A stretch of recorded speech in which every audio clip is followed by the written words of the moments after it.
Fantastic. Hi everyone, we're Group 5 and we are doing Chapter 6, Managing Quality. I'm Todd. Hey guys, I'm Claire. I am Trinity.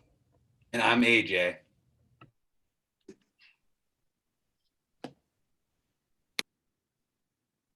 We're going to start off with People a with quick video. ADHD save 10 hours studying with this Chrome extension. But no, by all means.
Hi, my name is.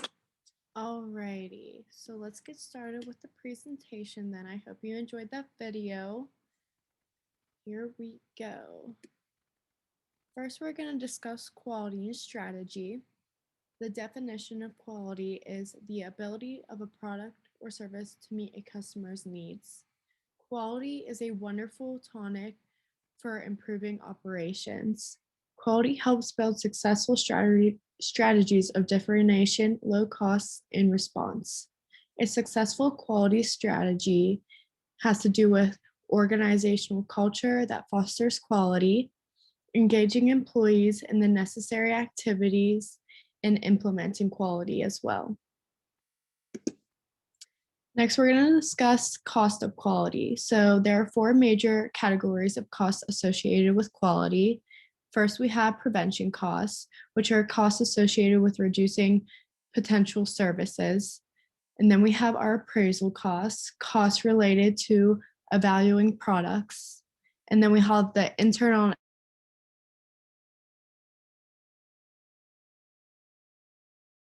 external failure costs occur after delivery.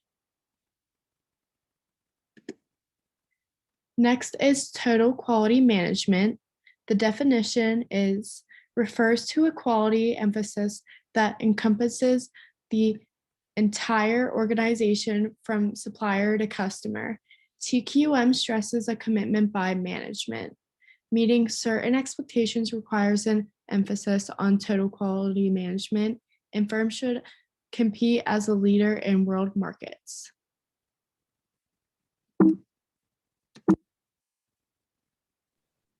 Next, we're going to talk about employee empowerment. It involves employees in every step of the production process. 85% of quality problems have to do with materials and processes, not with employee performance. And in employee empowerment, there's something called Quality Circle, which is a group of employees who meet regularly to solve work-related problems. And 2 examples of techniques of building empowerment are building communication networks that include employees and developing open, supportive supervisors. Okay, next we're going to talk about benchmarking. What is benchmarking? It involves selecting a demonstrated standard of products, services, cost, or practices that represent the best performance or for processes or activities. Just a few steps for developing benchmarks include: number 1, determine what to benchmark; 2, form the benchmark team; 3, identify benchmarking partners; 4, collect and analyze benchmarking info; and 5, take action to match or exceed the benchmark. And then a little subtopic in benchmarking is internal benchmarking, which is when an organization is large enough to have many divisions, business units, and this data is usually much more accessible than from outside firms. And along with that, one internal unit has superior performance worth learning from. Next, we're going to talk about just-in-time systems. These systems are designed to produce or deliver goods just as they are needed. And as in the video, they are related to quality in 3 ways, which is cuts the cost of quality, improves quality, and better quality means less inventory and a better, easy to employ just-in-time system. Now, next I'm going to talk about the Taguchi concepts. There's 3 concepts aimed at improving both product and process quality. The first concept is quality robust, which are products that can be produced uniformly and consistently in adverse manufacturing and environmental conditions. And that second concept is target-oriented quality. It is a philosophy of continuous improvement to bring the product exactly on target. And the third concept is quality loss function. This identifies all costs connected with poor quality and shows how these costs increase as output moves away from the target value. It's an excellent way to estimate quality cost of different processes, and it helps the manager determine if this added cost is worthwhile.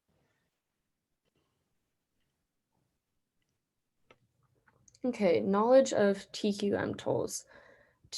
This is to empower employees and implement TQM as a continuing effort. Everyone in the organization must be trained in the technique. That's very vital. And then looking at the different tools, The first one is tools for generating ideas, which is the check sheet, which is a method of recording data, the scatter diagram, which is just a graph of the value of one variable versus another, and then the cause and effect diagram, which identifies process causes that may affect an outcome. The next is tools for organizing data. The first one is the Pareto chart, and that identifies and plots problems in descending order of frequency. The flow chart or the process diagram, it just describes steps in a process. And then tools for identifying problems. The first one is a histogram, which shows the frequency of occurrences of a variable. And then the second one is a statistical process control chart. And this chart has time on the horizontal axis for plotting values of a statistic.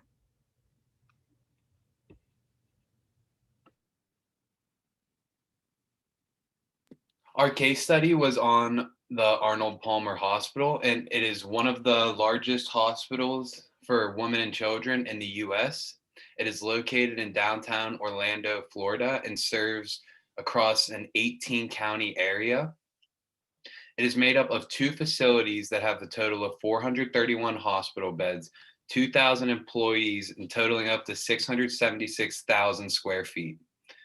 Compared to other hospitals nationally, they score in the top 10% overall in patient satisfaction.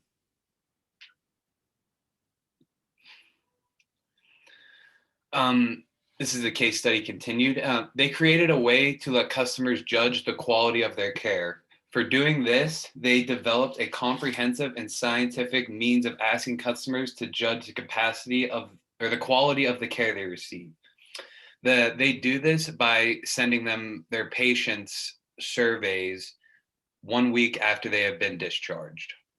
Executive Director Kathy Swanson carefully monitors all the feedback she receives from the surveys, whether that being like how they were treated, how like they would rate all the nurses, doctors, equipment, and just stuff like that. And she would use this data and put it into the charts, as we talked about earlier, the Pareto, flow, and process charts, to create a more like a better work environment to improve the quality of the hospital.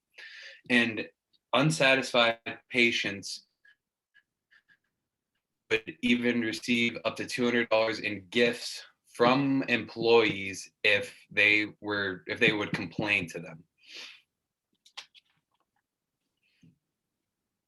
And the discussion question I have for the case study is, what is another way other than giving surveys that Arnold Palmer Hospital can improve their quality and keep high satisfaction? I said they continue monitoring the data of the hospital, such as infection rates, readmission rates, cost per case, length of stay, and all other things like that.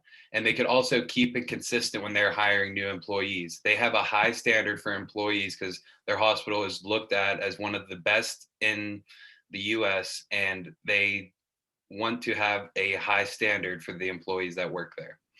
And the discussion question for the class is, how can improving the quality of the work lead to reduced costs?